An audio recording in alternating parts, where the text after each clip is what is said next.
Hi, everybody. I'm George, and this is actually our 1-year anniversary episode of the Best Little Horror House in Philly, the show where we talk about the best horror movie ever made, according to our guest at least, and I'm so excited about today's guest. You might know him from The Devil Wears Prada, a movie that I love, as well as some amazing roles on Glow, Love, Wet Hot American Summer, First Day of Camp, and 10 Years Later, plus, of course, his role as Harry Crane on Mad Men. Rich Sommer is here. Welcome, Rich. Thanks for having me, George. Oh, absolutely our pleasure. I'm a big fan of yours, not just because you've had some amazing roles in the past, but also you're a big fan of horror, and you're out there evangelizing and telling people about the horror movies that you love and everything. And I love when people are not ashamed to be a horror fan. So yeah, I mean, especially lately when I don't have anything going on. It's kind of been one of the places that I've been hiding inside of is my little horror enjoyment. So it's pretty easy to talk about because it's one of the only things I have to do. Hey, well, we'll take it. And not only are you a fan of horror, but you've actually been in some horror stuff as well, including The Summer of '84, which it's 3 years after Mad Men. You've been doing some theater and some TV and stuff, but for me, at least, it feels kind of like an unexpected move for you. And I'm curious what it was kind of like weaponizing that change of pace to create this sort of like perfect neighbor, but with a dark secret role. Because when that shoe drops, it's like genuinely shocking. And that helps to build with the great performance, the way that things escalate and create that fear-filled atmosphere. Very kind of you to say. Well, look, I mean, for me, I read that script and, you know, as I said to my wife and another friend of mine, from Mad Men, Aaron Staten, who played Ken Cosgrove, we share a bit of an affinity for particularly 80s horror. And I wrote him a text and said, dude, I think I just got a script that lets me get into a time machine and be in an 80s horror movie. And it is, I mean, I think of Summer of '84 sort of like how I think of Mad Men, in that obviously these are two period tellings, but told through the lens of the time in which they were told. Ooh, it took me a long way to get there. But, you know, Mad Men was always a show about these people in the 60s, but it was definitely told through a 2010 lens. Right. And similarly, I think Summer of '84 does have a lot of the sort of tropes of an 80s horror movie, but it is definitely told through the lens of when it was filmed in 2017 or whatever it was. Right. It has that sort of warmth looking back that you get only by not setting it in the present, but by having someone who actually is looking back and remembering that nostalgia and that fondness for the period. You know, it's not something that you can really get when you're setting something present day, right? Whenever that present day may be. I know you're also a big board game fan. You even have your own podcast about it called Cardboard that mostly does yearly updates at this point. Now I look forward to those updates, and I'm going to use this opportunity to get my own update and see if there's a horror-themed game that sticks out to you, or if one that's coming out that we should look forward to. You know, last year there was a game that came out called Horrified, which is it's licensing the Universal monsters. So wow. It's a cooperative game where you are trying to avoid letting the board be overtaken by these different monsters. And you can choose which monsters you play with. There's the Invisible Man and Dracula and Frankenstein, Bride of Frankenstein, Wolfman. There might be another. I can't remember off the top of my head. Mummy in there? Oh, yeah, the Mummy's in there for sure, I think. I said for sure, I think. That was just me covering all of my bases. Hey, we respect it. That's right. Thank you. But yeah, that's a fun game. And also what I like about that one in particular is that it is accessible for, like, it's not a total gamer's game. It's not something that you have to be a high-level board game nerd to grok, right. But it is still gamey enough for someone like me to enjoy, especially since it scratches that horror itch at the same time. Wow, it sounds awesome. I'll definitely have to look into it. It's real fun. The movie that we're talking about today is Creepshow. And in Creepshow, the framing device and sort of the bookend segments are a kid who's forbidden to read these horror comics that he loves so much. And I'm curious what your experience with horror was like growing up, if it was a big part of your life or if it had that sort of like forbidden fruit allure.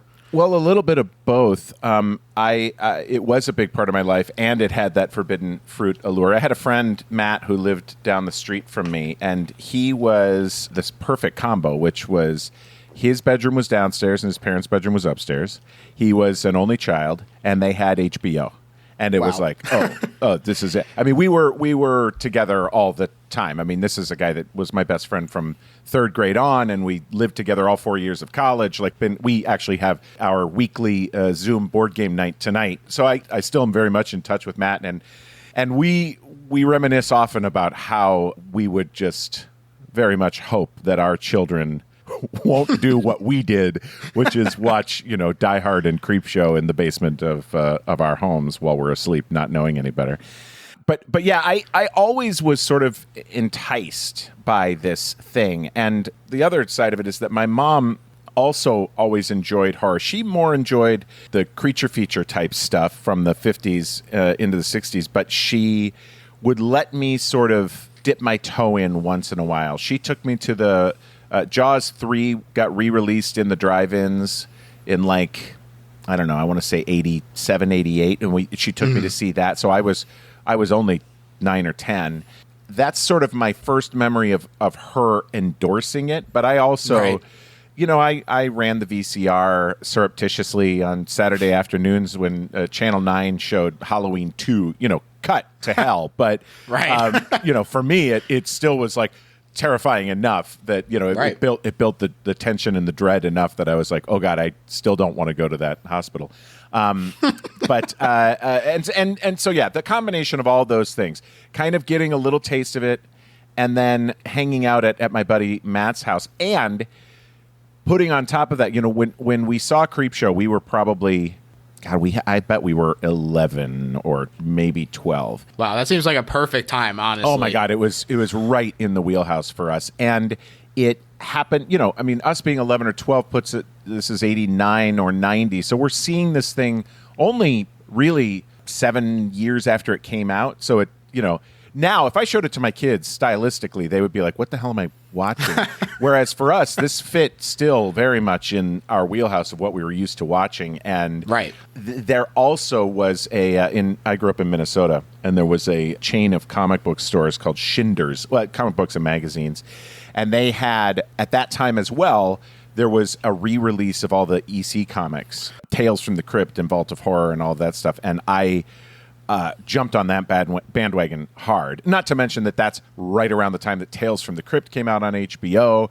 It was just sort of like the perfect storm for me to fall in love with it. And seriously, it's why I think anthology horror.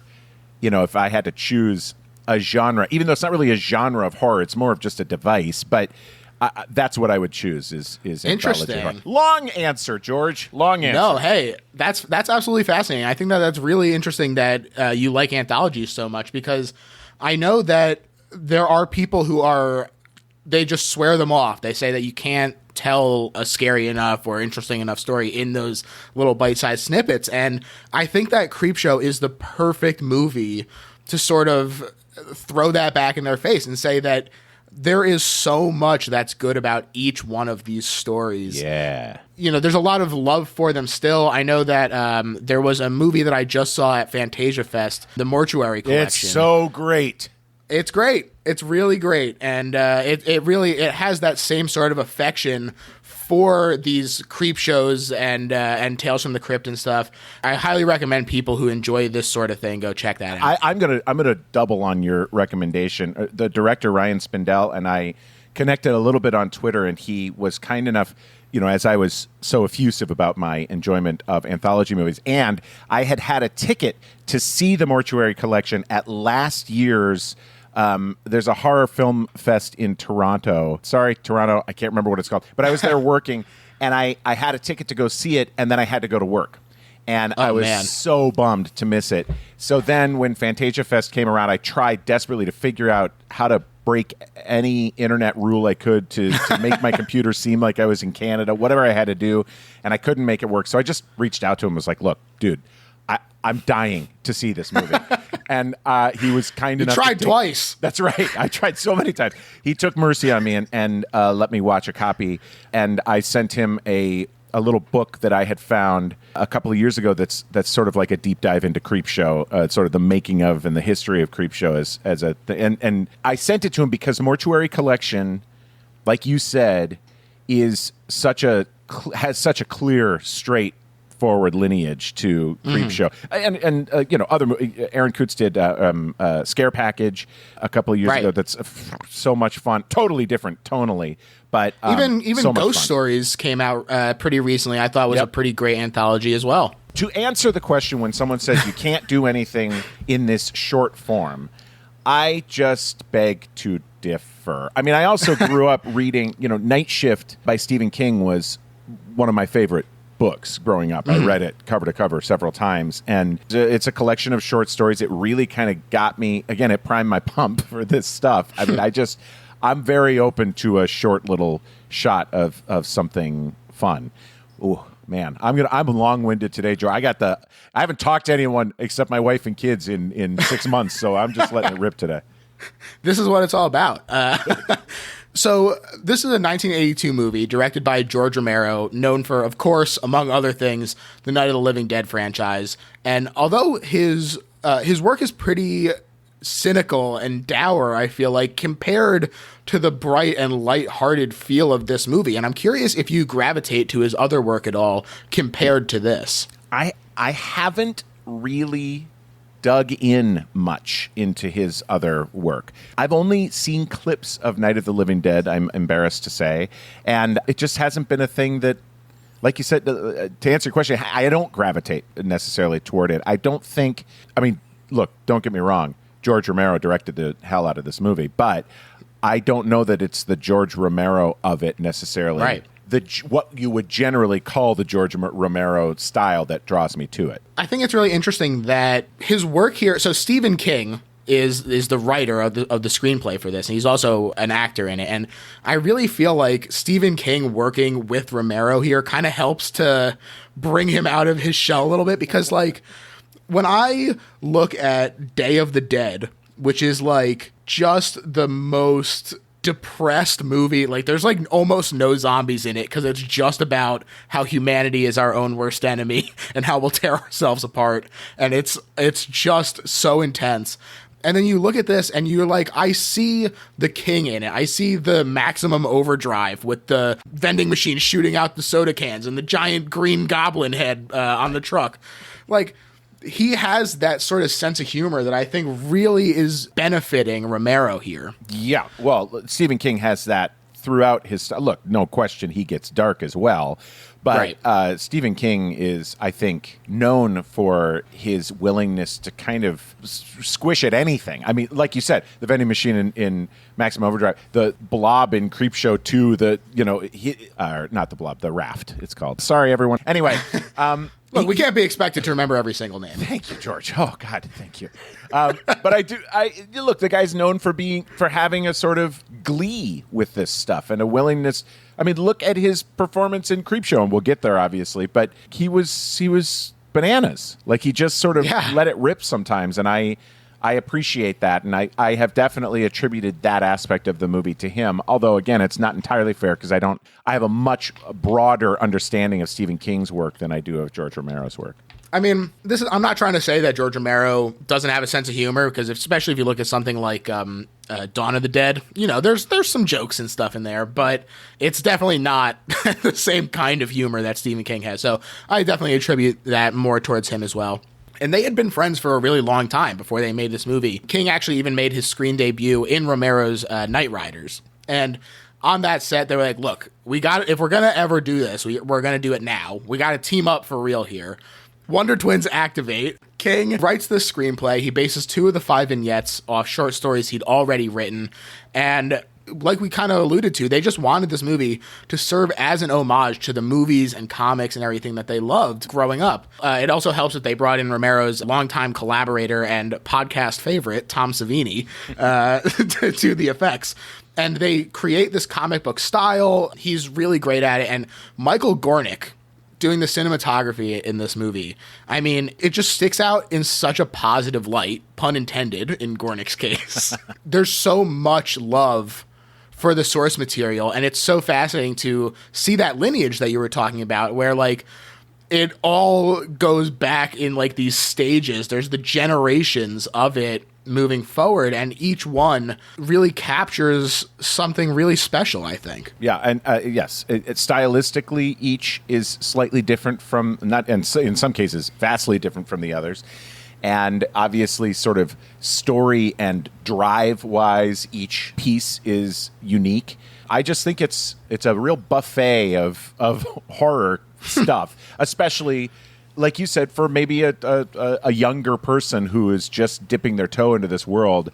And while there are still, I would argue, genuinely unsettling moments in the movie, overall, it's not as like scarring as some of the other things you might check into Right. when you're that age. No, absolutely. And this was also the first attempt to bring a horror comic to life. There had been comic book movies done, like Superman and Popeye, but while those maintain sort of a comic book sensibility, they're very clearly an adaptation of comic books done for the screen, as opposed to Creepshow managing to kind of bring the comic to life.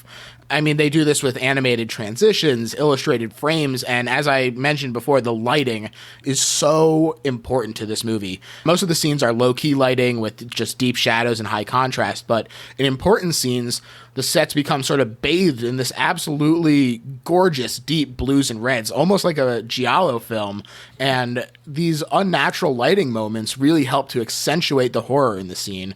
And I'm curious about your opinion of the deliberate deployment of this affectation, especially compared to something like Dick Tracy or Sin City that has the distinct unrealistic comic book aesthetic the whole way through instead of just being used as accent points. Oh, wow.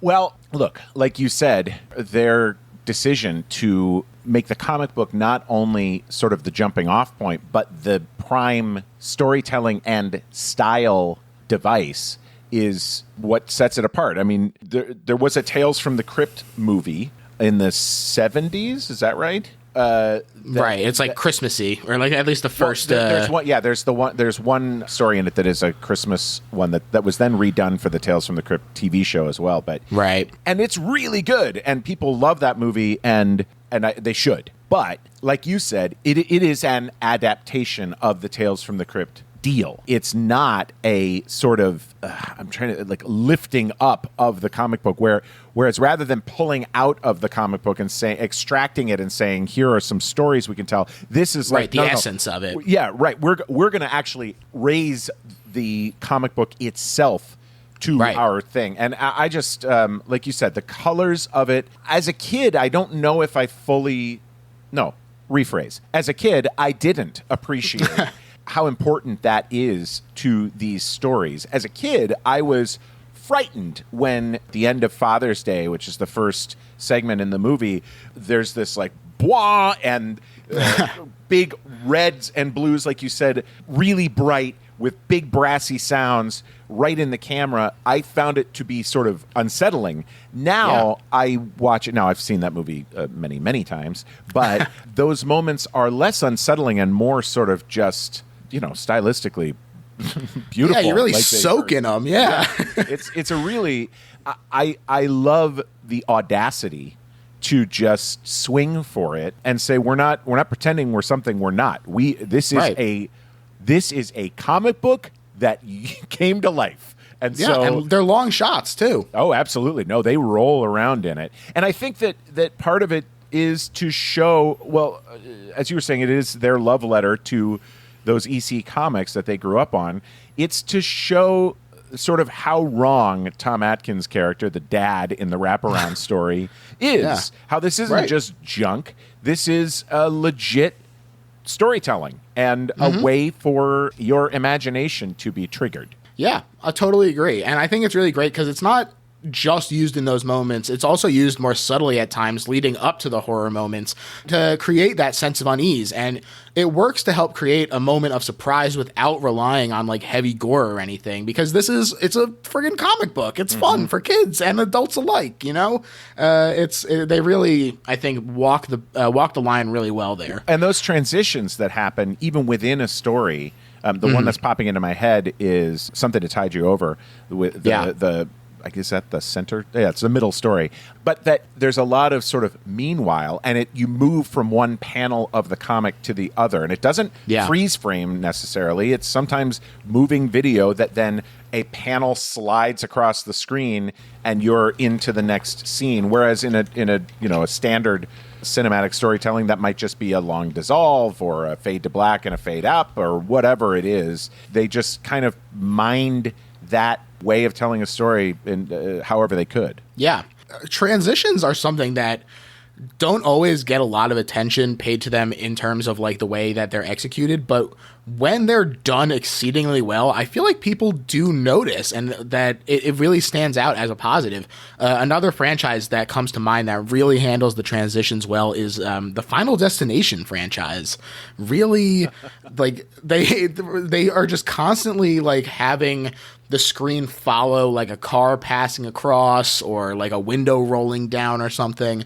It's done really well, and people who are kind of looking for interesting ways to transition, if you're a screenwriter out there who for some reason listens to this podcast, or even if you're just, I'm sure there's one, or even if you're just interested in it, go check out the transitions in Creepshow and the Final Destination franchise. Can I take this moment to say that I really enjoy the Final Destination franchise?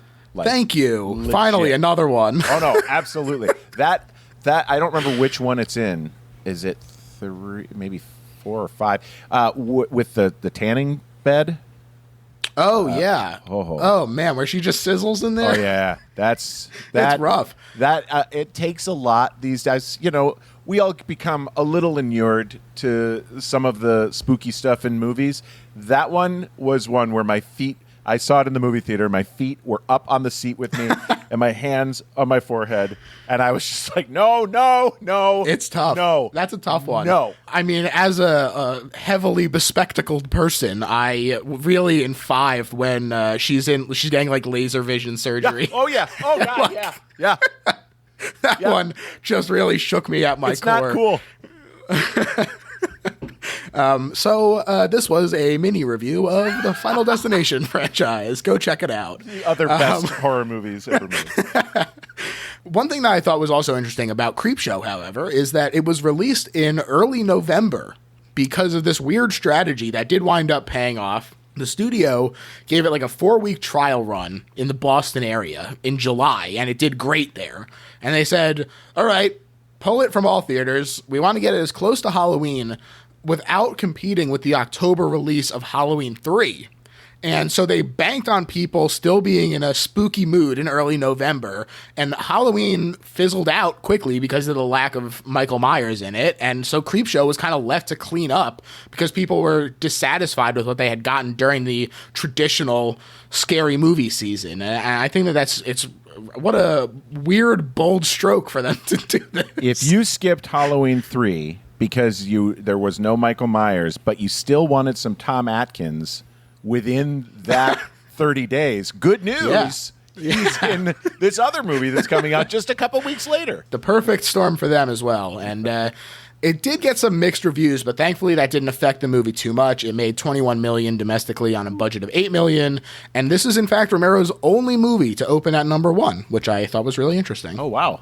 Yeah, I guess I frankly find it interesting that it opened at number 1. That's kind of amazing. Yeah, like I said, people were disappointed with what they got, and so they were eager for that horror satisfaction. But not only did it do well then, I mean, the movie has even continued to grow in its appreciation as well. I think thanks to King and Romero's obvious affection for the source material and its softening of a cynical streak that does tend to run through both of them, you know, it's kind of a nice breath of fresh air when you're looking back at these two guys' careers.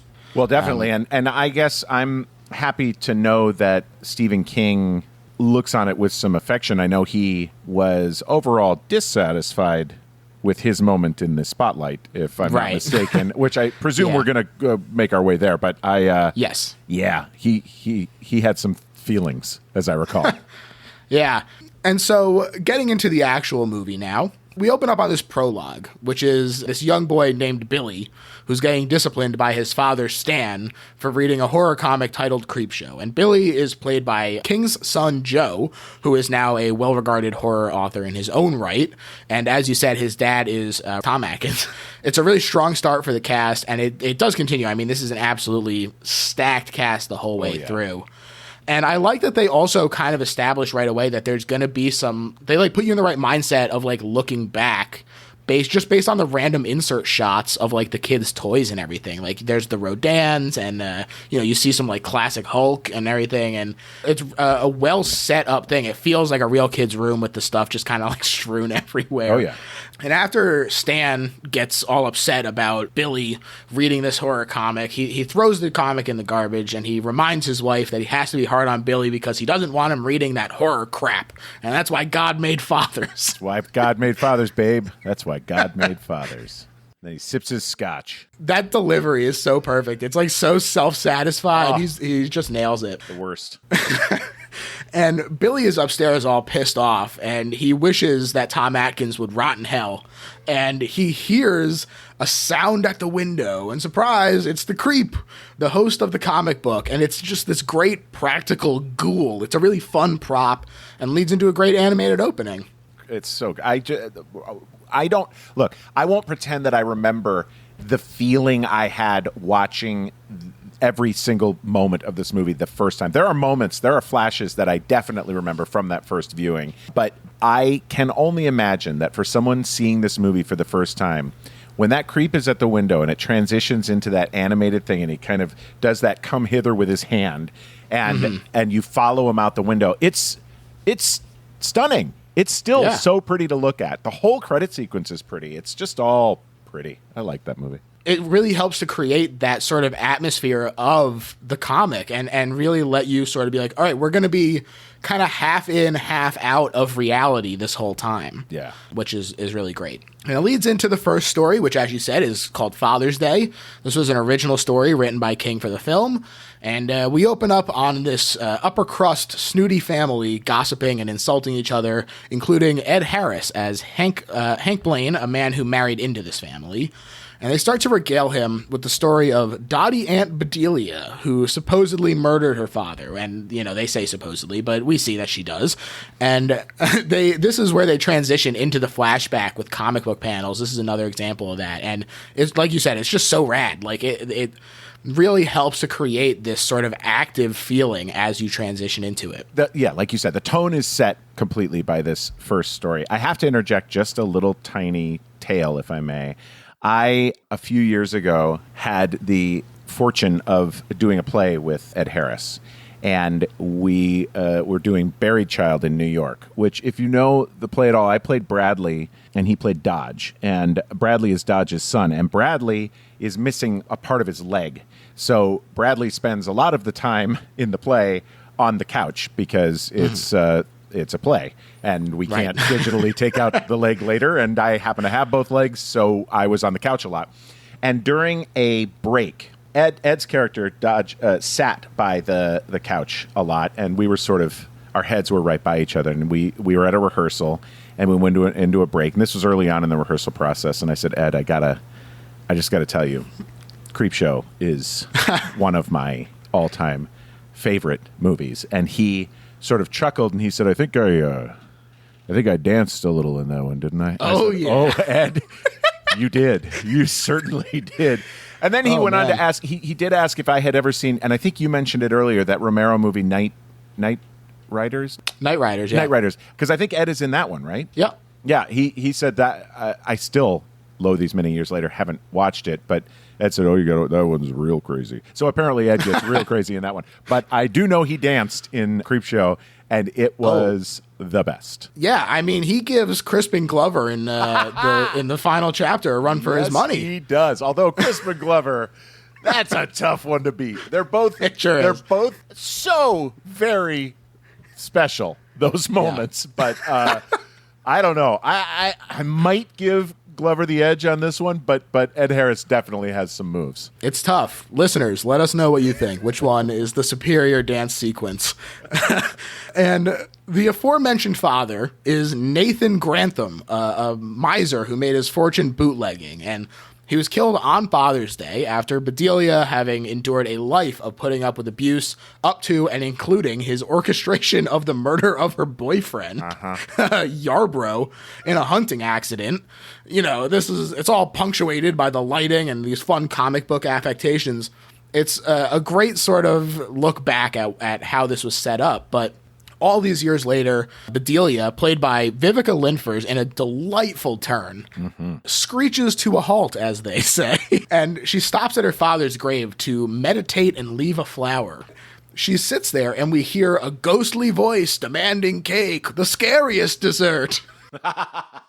And she flashes back to the deed being done with a marble ashtray. Something I thought was interesting is that ashtray makes an appearance in all the segments. And you might just be like, oh, it's just reusing a prop. But it shows up in the kids' room at the very end. And even in 1982, he's pretty young to be smoking. So I think it's a choice. Also, I think that ashtray, maybe I'm wrong, but there's a television series that has since been made of Creepshow that's currently on the streaming service Shudder. And right. I believe it's Greg Nicotero that is running that show. And I believe that ashtray has made some appearances on that television show as well. Wow. Yeah. That's awesome. I mean, for people who don't know, Greg Nicotero was a huge part of Tom Savini's special effects business, and they worked together on a lot of films, especially the Living Dead movies. And it was really awesome that he was the showrunner for this, and that it really felt like it was in the right hands. And I think that the show does really capture that same sort of feeling in a lot of it. I think that he's done a really good job with the show, and so it wouldn't surprise me, and I'm delighted to hear that it does make some appearances. I believe that's the case, and I am going to take this as yet another in my series of trying to do anything I can. I will be a dead body on the Creepshow television show. I don't care. I don't care if I'm a picture on a mantle from like a baseball game, whatever it has to be. I'm dying to do that Greg. show someday. Come on, Greg. Let's do it. Get my man Rich on there.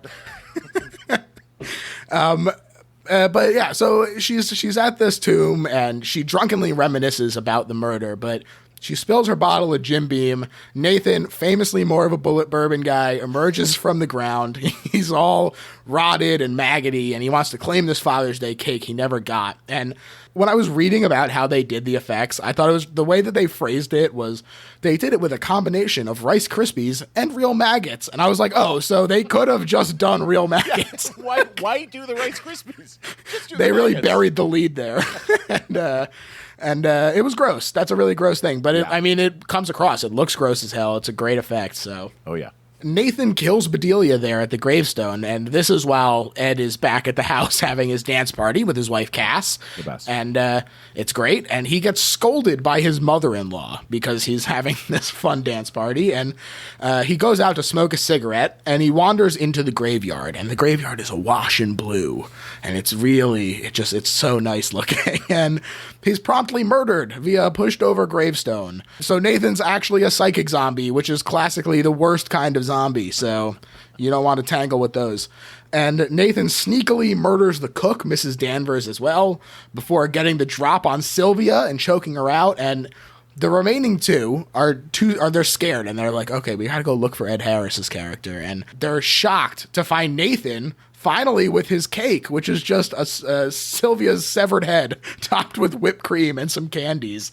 And you just get these great reaction shots. It's so perfect. Well, the way these that reaction shots are what we were kind of talking about earlier with that comic book lighting, but there's also this cool, and they do this at some point in every story, there's this cool like hand-drawn border that goes around the screen that looks like the bordering of a comic book panel. And I know I believe we've mentioned at some point that they clearly used comic book style as inspiration for this movie, but it's just such a cool, like, again, it's just audacious. It's a willingness to say, we're just going to do it like it's a comic book. And I love those little moments in this thing. They are such strange little snippets of moments, but there is sort of that almost Kubrickian silent scream thing that happens in just about every one of these stories, and it's bordered with these hand-drawn, really cool borders, and then just big,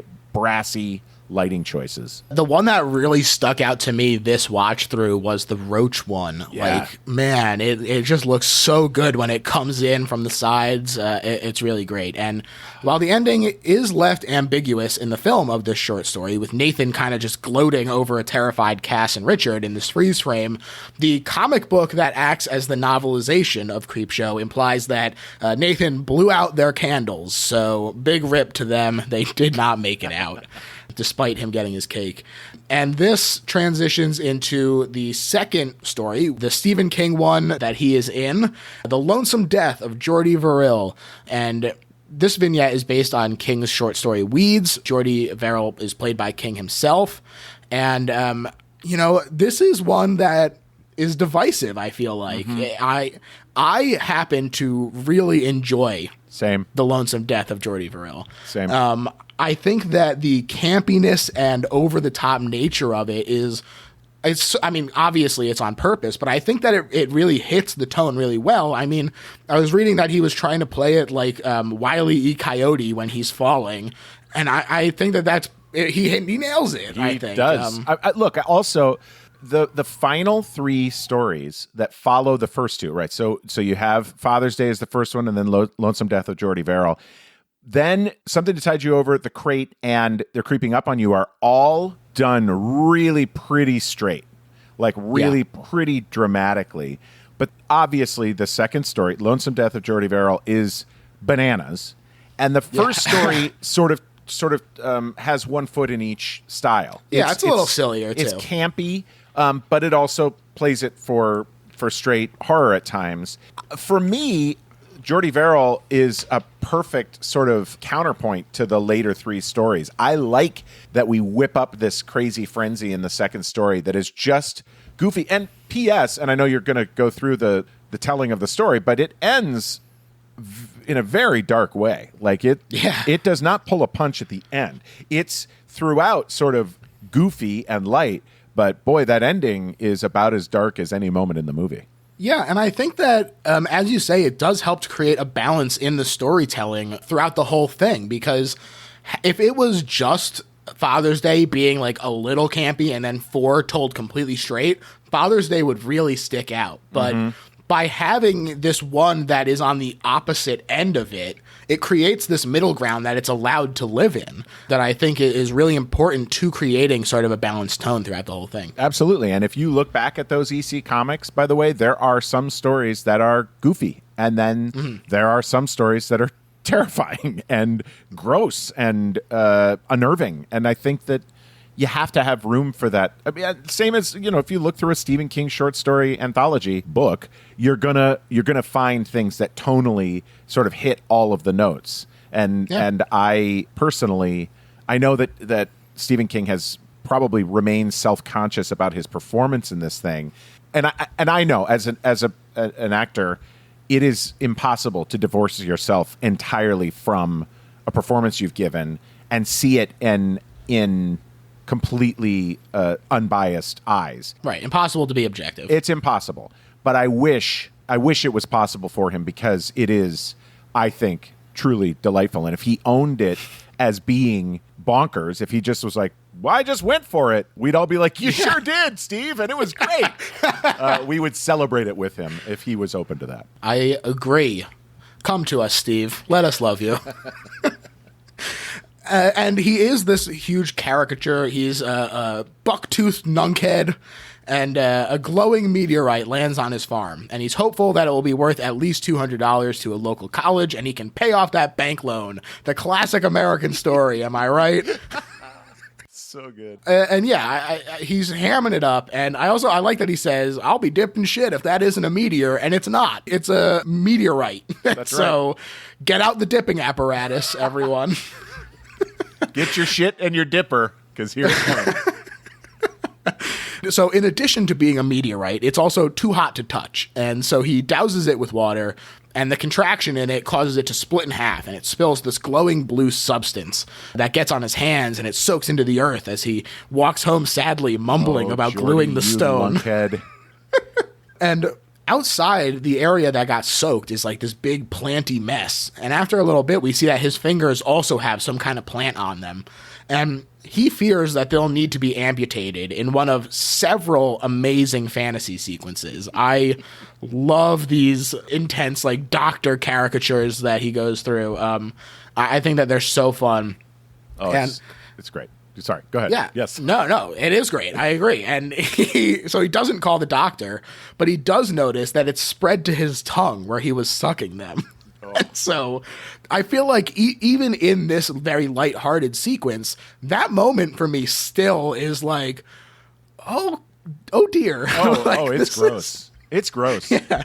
And it continues to spread, and Jordy panics when he sees outside. And so he's just like, I'm not dealing with this. And he goes to town on a pitcher of screwdrivers.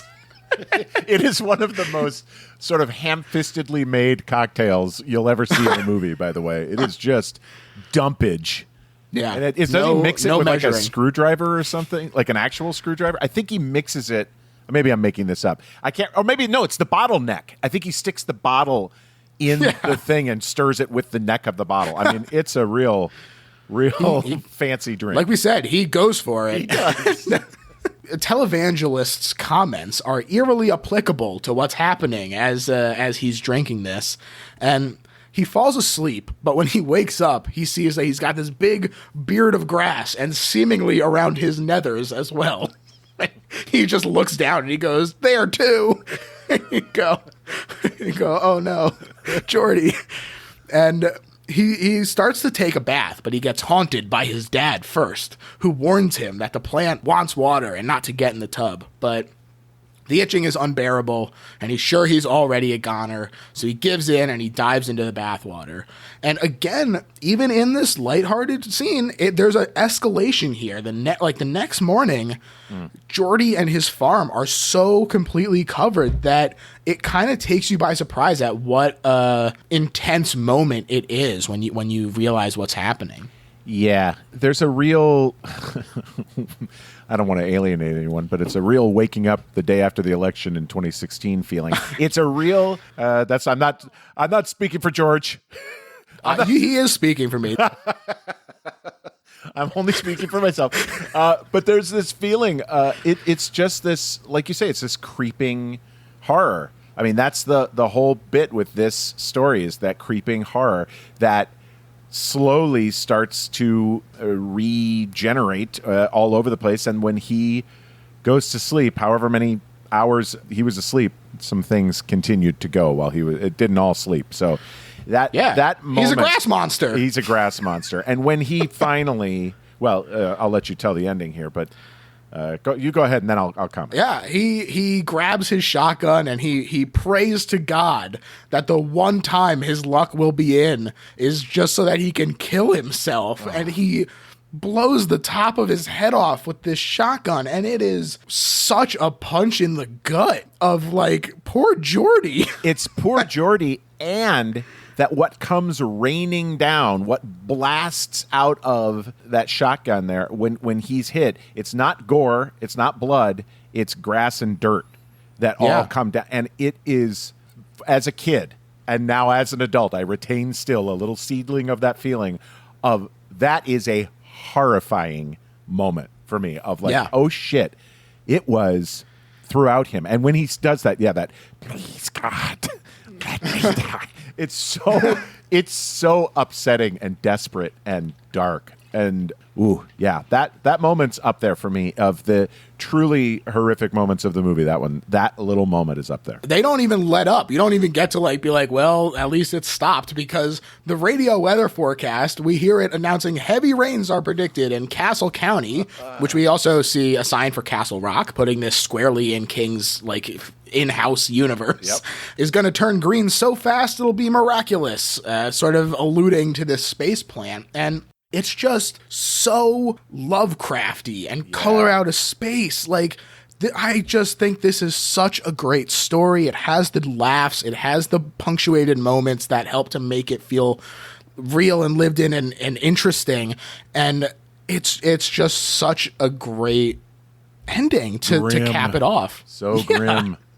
And it kind of helps lead you back into the tone of what's going to be coming as well. Mm-hmm. Absolutely. So, and in the animated interlude, one thing that I thought was interesting that I had not noticed before is you see the ad for the voodoo doll with the mail order clipped out already. And so maybe that'll come back later. I don't know.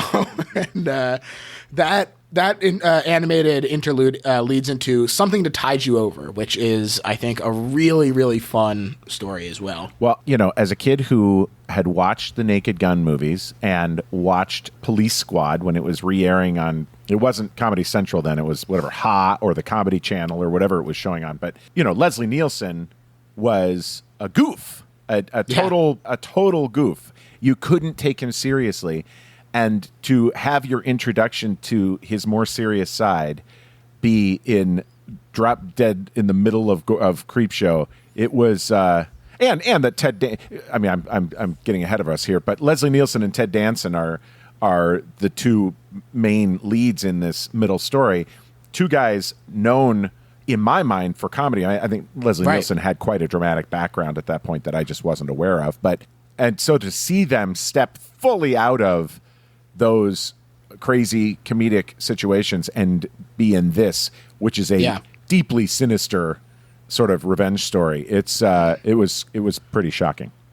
Yeah, and I think it's so interesting that he did kind of make that transition from serious actor to comedy star. I really only knew him as a comedy actor myself. I remember being introduced to him through Wrongfully Accused was such an amazing introduction to him. And even in this and in a lot of his work, he's still the straight man in those, like the situations that he finds himself in are funny because he's taking them seriously. And so it's really fascinating to me that even though he's still just being serious in this role, it's so chilling. It's so, it sends shivers up your spine. And he's being so intense, and he made this transition and then is playing off of that, of our expectation of what we know Leslie Nielsen to be now. I just think it's great. And then, of course, he is still a goof in real life. He had a fart machine on set, and he was liberal with the use of it, much to Danson's delight. So, it's not all serious with Leslie, which is nice. That's right. But yeah, so we open up on this robed Ted Danson as Harry Wentworth, and he opens up the door to his apartment after some determined knocking, and it's Leslie Nielsen playing Richard Vickers. And Vickers has found out that Harry is his wife Rebecca's lover, and he's exacting his revenge by luring them out to his secluded beach property, and then at gunpoint burying them up to their necks below the high tide line. And the scene where he's explaining the situation to Harry just rules so hard. It's so good and scary, and you're like, Leslie, my man, this is really intense, and I just love it so much. One of my favorite stories that I read as a kid, Cracked Magazine, the people who made Cracked Magazine made I can never remember the name of it, but they made a horror magazine for like 3 issues. It didn't last, or maybe it lasted a little. I don't know. It doesn't matter. But in there, they did a sort of graphic adaptation of, I never know if I'm pronouncing the word right, but The Cask of Amontillado. Okay, the Poe story. And, I love it. My favorite Poe, in fact. And it has since, now that I've read a lot of Poe, it became one of my favorite Poes as well. And this story has some of that. What's his name? Fortunato? Is he the guy? Who gets built into the brick wall. The way it's told to him at the beginning really rang for me in this moment of Nielsen sort of laying out, here's what's going to happen. And all you have to do is hold your breath, and you'll be fine. And it's like, oh, shit, that's not possible.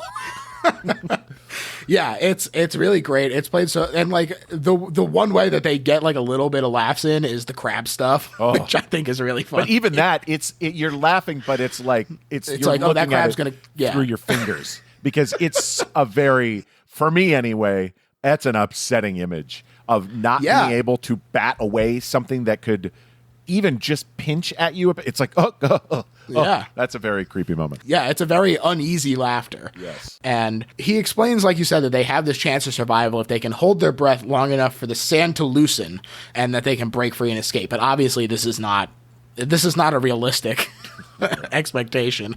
And so Vickers has set up these closed-circuit TV cameras so that he can watch them die from the comfort of his beach house. And Harry looks right into the camera, and he vows revenge as he gets covered by the tide. And I think this might be my favorite shot in the whole damn movie, when his head is completely submerged and the red glow is in the water.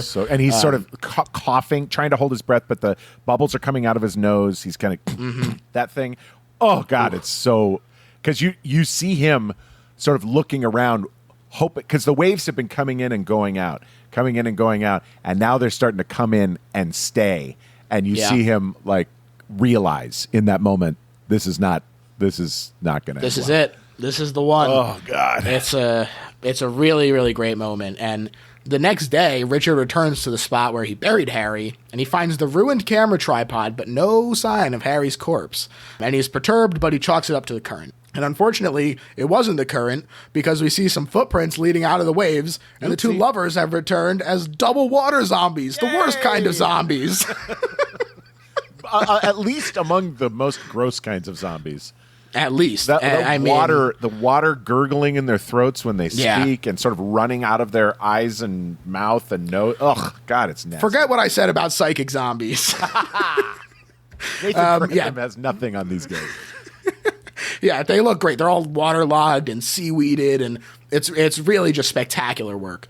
And Richard barricades himself in the bedroom, but they just appear inside because they're teleporting waterlogged zombies, the worst kind of zombies. And he shoots at them, but the bullets don't do anything. And the couple wind up doing the same beach trick to Richard, who appears buried in the beach, facing the approaching tide. And we see two sets of footprints disappearing back into the surf, and there's this gorgeous lighting, and the tide is rising, and he laughs hysterically, and he screams, "I can hold my breath for a long time!" And then the water splashes him, and there's that great... It goes back to the comic book as the water sort of splashes him, and you see his eyes go wide as he has that moment of realization, and then it transitions to the comic book again, and it's just perfectly timed. It's just perfect. Yeah. There's also an interesting alternate ending that I was reading about to this story. How's that? Yeah, I was reading that there was this ending that would have been a little more ambiguous about the zombies, in that Richard calls the police in a panic, and when they come by, they laugh at his story, thinking he's drunk. And Richard tries to prove it by showing them the security footage of them accosting him and threatening him. And the TV instead plays Richard telling Harry his plan.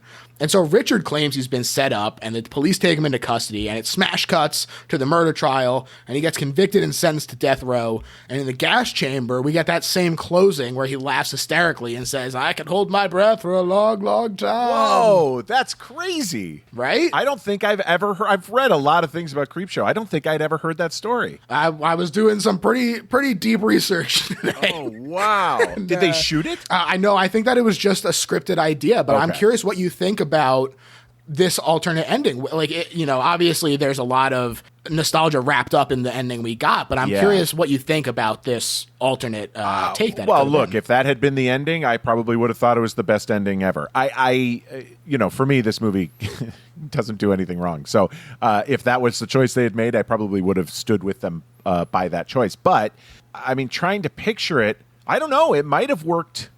I mean, then you get a sort of a Telltale Heart thing almost of him, of the cops. Maybe he didn't see the zombies. Maybe the zombies weren't even there. Maybe it's just he's going insane. That Poe aspect and like linearity between the opening is kind of what makes me believe that this story exists. I mean, it's possible that I've been misled about this alternate ending, but that the fact that it does kind of have that mirror image of the beginning half, if it's a lie, it's a damn good lie. Well, but it makes sense. It is a sensical ending. I think it would have, the next story in the movie, The Crate, I think itself is like 46 minutes long or something. And the other stories just simply had to be shorter. And I think with that ending, this Something Tied You Over would have been probably too long. But I also really like the sort of sweet revenge of him getting exactly what he gave. And so I guess, look, I think I ultimately, obviously, prefer and appreciate this ending, but I do also appreciate you telling me about the potential for that other ending, because it is something to picture, and I think it could have worked, especially with that same last line, "I can hold my breath for a long time," which has he has a similar chance of success in that moment as he does to the water one. So. Yeah, exactly. And I think it's pretty cool. I also think that the water one does work better in terms of a direct 1 to 2. We see this is exactly what he did. Yeah. But that ponus of it I do appreciate. I think that it's pretty cool. So a fun thing. But this the comic book cut leads to The Crate, based on the short story The Crate. And we open up on Adrian Barbeau playing Billy Northrup, who is an aggressive lush to the embarrassment of Professor Henry, played by Hal Holbrook, who is her husband, and she is constantly putting him down. One just fact of trivia that I saw about this movie that I thought was really interesting is that Tom Atkins and Adrian Barbeau have been in 4 movies together and never shared the screen. Yeah, that's right. The Fog, right? In which they never. She's always in the lighthouse, and he's always out with Jamie Lee Curtis. Escape from New York, I think, was another one. Yep. I'm trying to think of. And I'm forgetting the 4th one, but that trivia is out there, folks. If you want to check that out. But yeah, just a little piece of interesting trivia that I found. And meanwhile, at the college that he works at, Professor Henry, a janitor named Mike drops a quarter and finds a wooden storage crate marked Arctic Expedition, June 19th, 1834. This is hidden under a staircase, and he notifies Dexter Stanley, who's a zoology professor there, of the find. And he heads over to Anderson Hall to check it out. Meanwhile, back at the party, they're like at this like staff mixer kind of thing. Henry fantasizes about killing his wife to the applause of the rest of the party.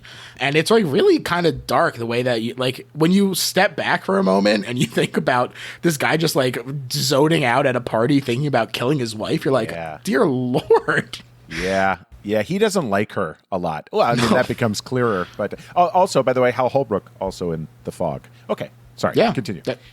And Stanley and Mike decide that they're going to open up this crate, and the cuts back and forth between them work so well to help build some tension as they're like working on the actual opening. I think that's just a really great creative choice there, because it could have been very flat and boring, and instead they use this to build that tension, and out jumps this ape-like creature, the worst kind of zombie. No, wait, that's not right. This was, in fact, the Beast, nicknamed Fluffy by Romero, and he had a lot of input from Rob Bottin of The Thing fame, because Savini called him up to figure out how to do his first fully animatronic puppet. And in what seems to me to be an homage to that work, the crate is stamped with "Shipped to Julie Carpenter from Antarctic Expedition." So it seems like that could at least be some Thing allusion. Tip of the hat. Yes. Exactly. And it promptly pulls Mike into the crate. Killing. And it's pretty upsetting. That whole bit where Mike gets pulled in there and the bloodletting that occurs is that's where I have a 12-year-old daughter, and we've been talking about, that's kind of the right age. That scene is pretty I mean, I suppose that's there's a little moment in the Creeping Up on You too, but I was going to say this is about as gory as this movie gets, especially because I think this is the effect holds up better, I think, in this, because let's just say the body explosion that comes later is definitely not a dummy. So, which, I mean, it's to be expected. It's 1982 and or 87, 82. No, 82. 82. Yeah. So, they're doing their best, folks. That's right. So it kills and eats the body of Mike, leaving only his boot behind. And Stanley flees into the path of graduate student Charlie Garrison, who is skeptical, but he heads in to investigate. And the crate has been moved back under the stairs, and it sets up this interesting like relationship between Garrison and Stanley there, where he's like trying to convince him not to go in, and he doesn't believe that any of this happened, but there's the blood. I think that it's really it's a great way of keeping that tension building, despite the fact that our last scare was such a short time ago. And Garrison gets killed by the creature as he examines the crate. And I love the effects on Garrison when he gets slashed in the face. That I face think that slash is excellent. It looks really, really good. And Stanley runs away, and he goes to tell Henry, with whom he has a chess date. But he's traumatized, and he's like babbling to Northrop about this monster. And Northrop sees the creature as a way to rid himself of Billy. And so he drugs Stanley, and he lures Billy to the crate. And I love that it doesn't seem like the plan is gonna work. And he goes for it. He reveals his evil intent, and the beast just doesn't wake up. I guess it's satiated because it just ate two people. 2 humans for the first time in 100 years or whatever. And so she is just berating him and being like, you can't even do this right. And her yelling at him wakes up the beast. And in fact, he does eat her after all. And Northrop, he locks the beast back in its crate, and he has no trouble getting the trunk to his truck since the campus is deserted for break. Very convenient. He drops it in a nearby lake where it sinks to the bottom, and he returns to assure Stanley that the creature is no more. And Stanley basically agrees to keep quiet, but we get a glimpse under the water, and we see that the now awakened beast has escaped from its crate. I think that this is such a great ending. It feels like such a classic monster movie move. There was in a similar article I was reading that there was some talk about having the like corpse of Billy kind of float out after it escaped as well, and they cut that because they felt like having the fact that it escaped was just such a perfect moment to cut on and let your mind kind of wander about not just what was going to happen to Northrop, but what was going to happen to the world. Yeah, it's more. It's less about at that little moment. It's less about Henry or Northrop, Hal Holbrook. It's less about him in that moment. It's more about, like you said, what's being unleashed on everyone. Look, Hal Holbrook and Adrienne Barbeau. This movie is my introduction to both of them, and so anytime I've ever seen them in anything since then, I am reminded of Creepshow.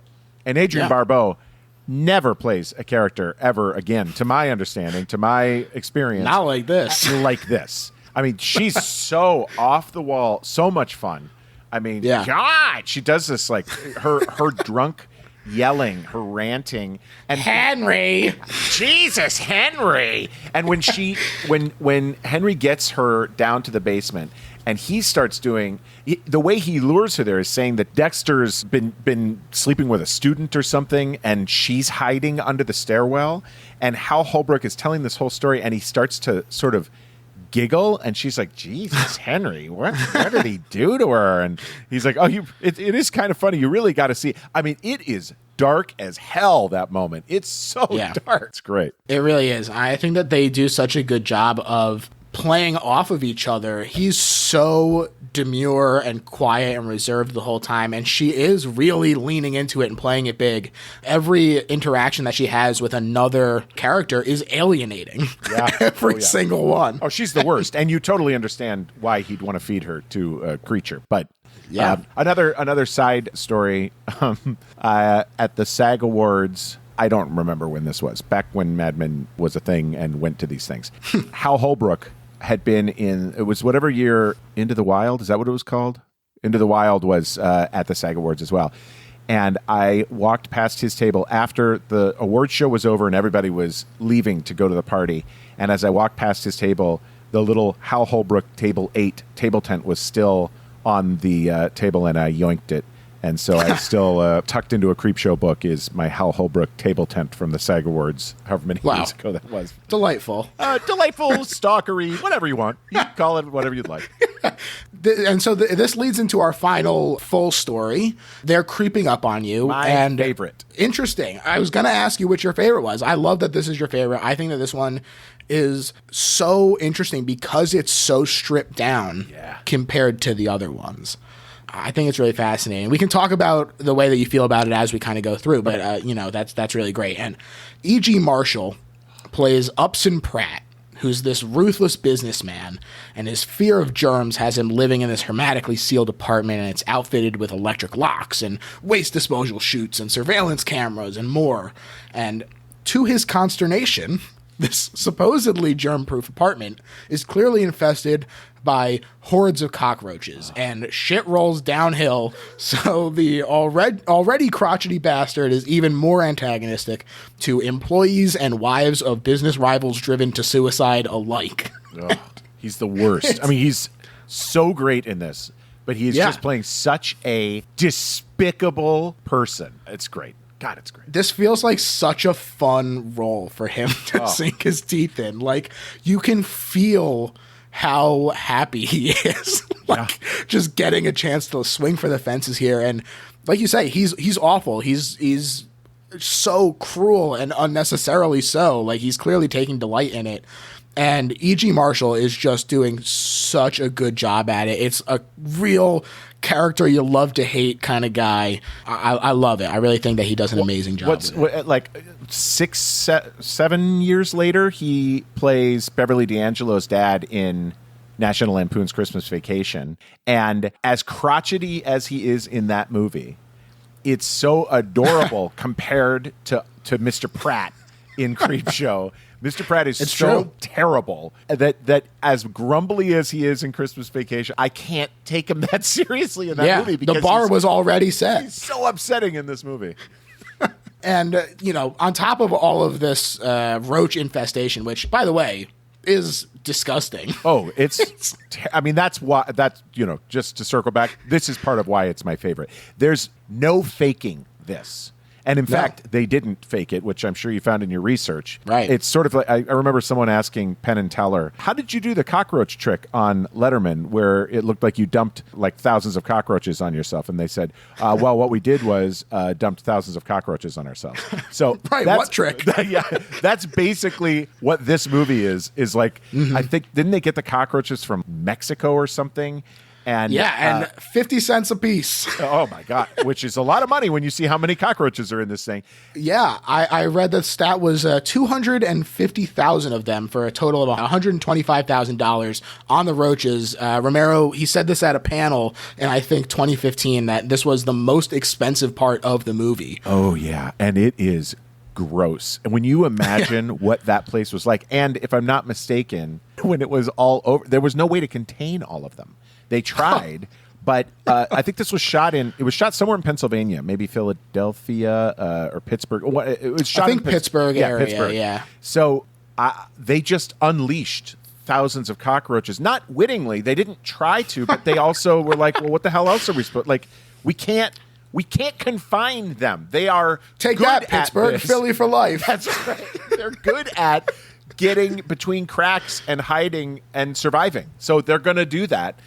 They're not trained. They're just animals being like, what the hell is happening, and running for it. Oh, God. Okay. I'm sorry. Go ahead. I love this one so much. It's great. And it's so impactful because you're like, this is an overwhelming amount of cockroaches. You can't take it. It's not a guy dressed as a zombie. It's not a guy dressed as a plant or dressed as a water zombie or an animatronic fluffy monster. These are legit 250,000 bugs. Oh, yeah. God, it's horrifying. It's true. I mean, look, you live in a city. Occasionally, you're going to see a roach. Sure. It's just a fact of life. But, when you see one, you go, oh, God, gross. Yeah. And you see 250,000 of them. Oh, my God. It's a different story entirely. And, he's already a germaphobe as well. And this thunderstorm is causing rolling blackouts. And he says, if it was my power company, this wouldn't happen. And the situation is getting worse and worse. And so he locks himself inside a panic room. Womp womp. The cockroaches have already infested that room as well. And it's worth noting as well that not only is it a lot of cockroaches, when we see them in close-ups, they are monstrously large. Oh, yeah. They're big-ass cockroaches. And there's no way for him to escape because the blackout locks him in the panic room, and so he is swarmed by these cockroaches, which induces a fatal heart attack. Later on, the electricity returns, and Pratt's corpse is shown in a now roachless panic room. as one of the employees from before calls to check in, and he doesn't hear anything. He says, "Bug got your tongue?"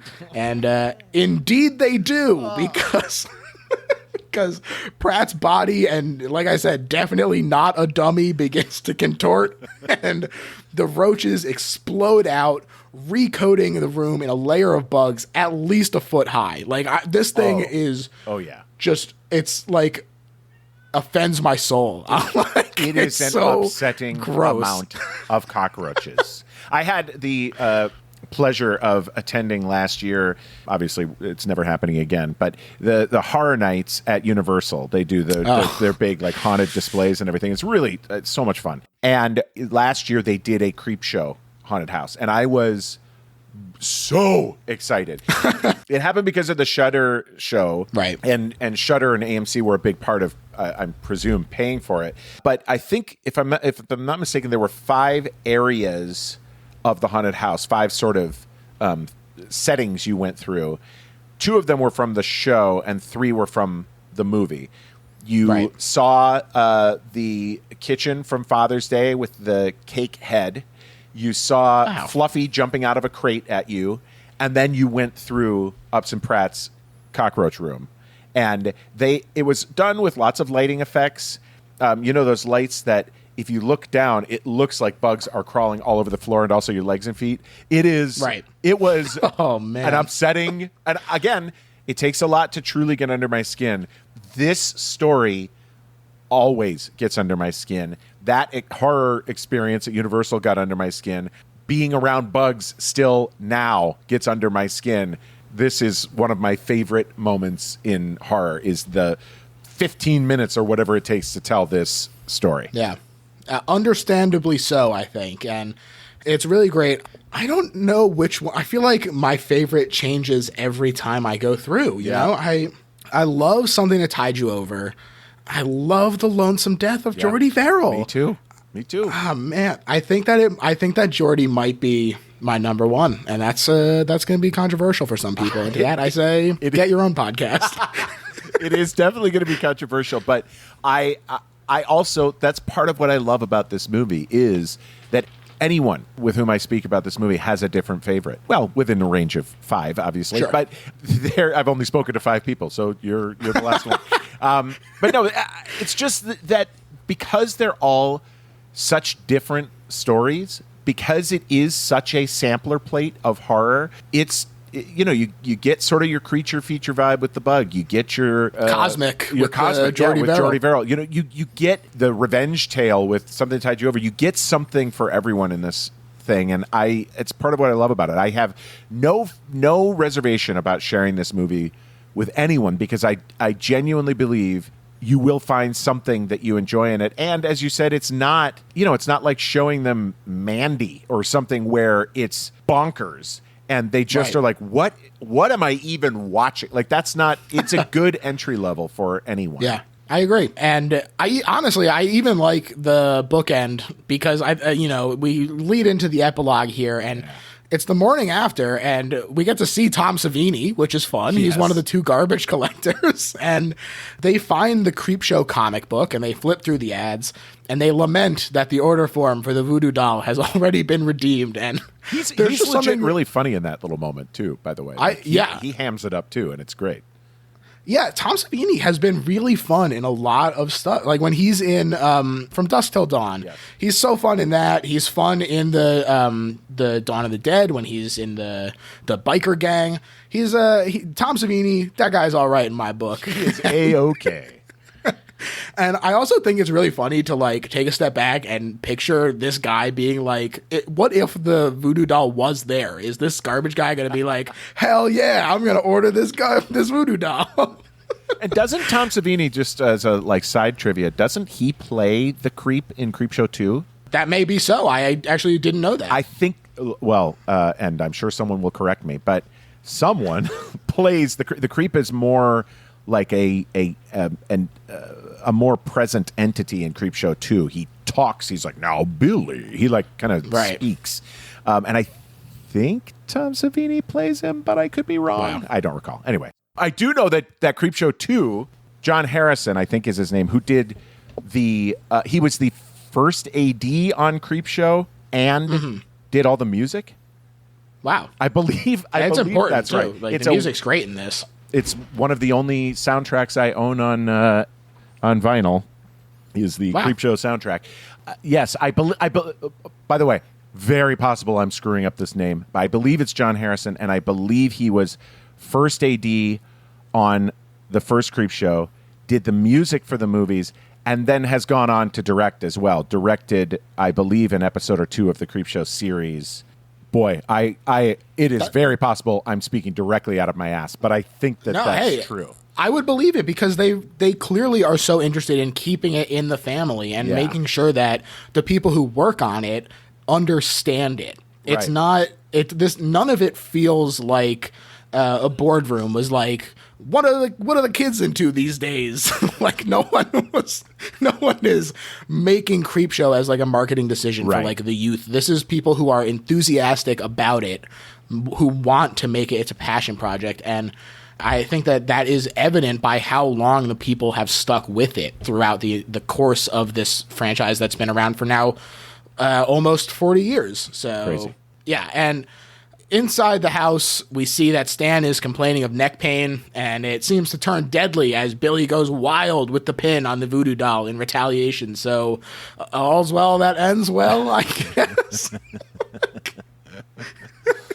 It's a grim ending. It's kind of a grim ending for what is a pretty lighthearted movie, but I love that it does end on that note of like, you don't see him die, but he's definitely like kind of keeling over a little bit. Oh, yeah. And it's I just think that it's a really interesting way for them to close out and give you one last like, no, this is a horror movie. Like, it's okay. I looked it up. I cheated. John Harrison was the first AD on both Creepshow and Day of the Dead, and was the composer for both. And then there you go. So you were right. I was right. I did it.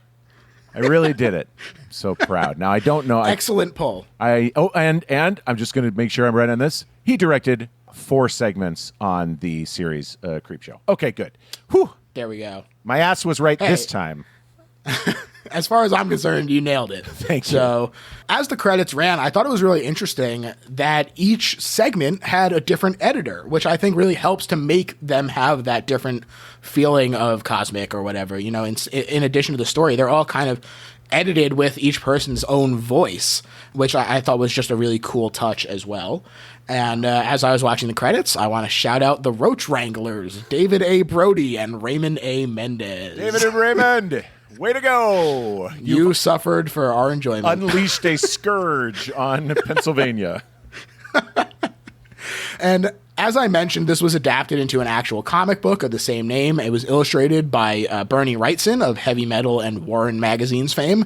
And he had also appropriately been influenced by the 1950s EC Comics as well. And as you say, a sequel, Creepshow 2, was released in 1987. That's where I got 1987 in my head from.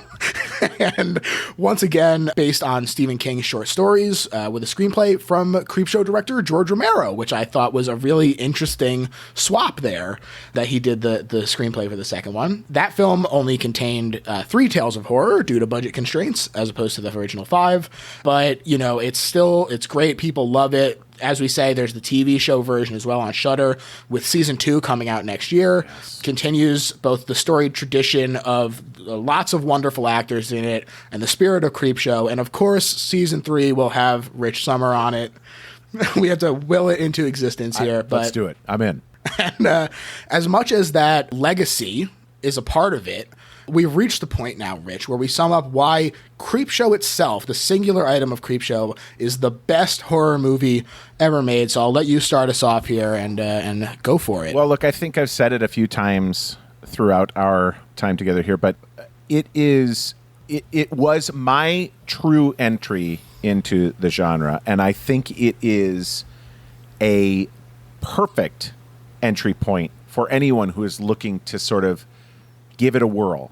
Now, again, stylistically, it may not look like everything looks right now, but if you're open to it, there's no better movie for giving you a sort of idea of the thing you might be into without having to commit to 5 or 10 different horror movies. in one movie, I can show you 5 different sorts of subgenres, styles, acting choices. I can show you all kinds of different things that will allow you to sort of narrow down what you're into. And I think that it does all of them well. So for a movie, when some movies can't do one thing well all the way through, this one does at least 5 well all the way through. And I just think it's, I think it's the best horror movie ever made. Yeah. To me, this is the best horror movie ever made because it is the opposite of the movie Hellfest. Hellfest is a movie that is so clearly made by committee. Every choice in it screams that it is calculated. There's a budget line that measures the effectiveness versus the cost, and there's royalty-free music used as the guy's theme song because he whistles "Pop Goes the Weasel" and his face is just a blank white mask, and there's just no heart in it. And Creepshow is all heart. Every second of this movie oozes with passion for horror as a genre. It is explicit in the text, in the bookend, epilogue, and prologue sections. It is evident in just the way that they homage the things of the past. And it's such a ray of sunshine in 2 storied horror creators' work. And all of those things combined with the fact that there are plenty of actors here who are great actors having fun, I think that all of these things add up to make the best horror movie ever made, in addition to all of the wonderful things about it being a great starter point for a lot of people. And so that is why, to me, it is the best horror movie ever made. Rich, I want to thank you so much for coming on the show. This was so much fun, man. George, an absolute delight. I could talk about this movie, as you probably figured out, all day long, and it was nice to speak with someone who seems to at least share some of the reverence that I have for it, and thanks for having me on. Absolutely. Is there anything that you want to plug? Tell people where they can follow you on social and stuff? I mean, I was off of Twitter for a long time, and I've sort of started during this fundemic because what else am I doing? So I'm at Rich Sommer, RichSommer on Twitter, and these days I'm, as you said, tweeting a lot about horror. I'm working my way through 50 plus movies from the 80s, horror movies from the 80s that either I've never seen and should have, or have seen and want to see where they fit into the context. So I'm watching them in release order. I'm not really talking about them anywhere, or just sort of doing it for my own fun, but I do tweet about them once in a while. So there's that. I just today watched the original The Evil Dead, which was fun, and tonight's I hope to watch Cat People. So I'm sort of just entering 82, so I'm only a few movies away from seeing how Creepshow fits finally in sort of context of what came right before it and what came soon after it. But I also want to say, by the way, no, I don't have anything to plug. I'm never working again because of this thing. I just love seeing where I think in this moment a little bit, I mean, we're in a lot of moments. There's a lot of room for a lot of things to happen right now, but I love that Creepshow seems to be sort of having this little resurgence, not just Creepshow, but I guess anthology horror, as we said earlier, about Scare Package and Mortuary Collection and Nightmare Cinema, which came out, that was Mick Garris a couple of years ago, and I think Joe Dante directed one of those segments as well. Like and then with the Creepshow show on Shudder, I just think it's a perfect time to go back and check out this movie. So I would like to plug the film Creepshow from 1982, if I could, please. I'll allow it. Thanks, George. And and hey, hopefully Tales from the Crypt comes back too. That would be lovely. I'm in for that. There was a moment there where it was supposed to. I don't know if you saw this or not, but a couple of years ago, like M. Night, right? Yeah, it was sort of standing to be re-upped, and then there were some disagreements about who truly owned the Crypt Keeper, and it I think has been shelved for now, which is a bummer because as far as I'm concerned, all of these sorts of anthology horror shows, I'm not talking about the season-long anthologies like American Horror Story, which is great in its own right. I'm just talking about these single episode. Like, did you ever watch that Friday the 13th TV series in the 80s from Canada? It's not like Friday the 13th. It's not like the movies Friday the 13th, but it was another one that, like, for me, I watched it whenever I could because I love this short sort of storytelling format. So, yeah, that's all. Watch Creepshow. I think we mentioned it. Watch that movie. And also, I do want to encourage people to check out some of these movies that you've been watching on Twitter. I actually took one of the movies that you watched as well. I watched Fade to Black off of your recommendation on Letterboxd, and I thought that it was really good. It's and so crazy good. I loved it. And as people who like movies, George, I think it's particularly well suited for us. It's a horror movie about and for people who love movies, and I just. Oh man, and the way that story is, I could do a whole episode on that one too. The way that story is told, the way it uses these interstitial clips. How long is this podcast? The clips are so great. Definitely pushing past. There's no time limit. Okay, there's no time limit. Sorry. And but I agree. The clips that are kind of put in and reflected in the protagonist, I guess, is a weird word for lack it, of a better word in that one. Yeah, his actions are just so well done. I mean, the psycho moment in it is just fantastic. But yeah, before I digress too hard, that's people should check that out as well, and check out Rich's 50 horror movies from the 1980s. As far as my plugs, you can find me on Twitter at littlehorrorphl. We have a Patreon now as well that people can check out, where we'll have ad-free, early, and bonus content that people can check out. There are three tiers there. We're going to be doing stuff like movie commentaries for B movies. There's a lot of people who do commentaries for the big tent poles, and we sat down and we thought, what do we have to say about these movies that hasn't already been said? But with B movies, sometimes it's hard to find people who are into them, and those movies are much better with friends. So you put on our commentary, and it'll be just like you're sitting there with us watching terrible movies. They're also great, though. The first one, I think, is going to be Extra, which is a movie that I truly, truly love. So check out the Patreon for more info about that. Yeah. And that's pretty much it. If you're enjoying the show, leave a rating and a review on iTunes. And that's it. So thanks again, Rich, and have a good one, everyone.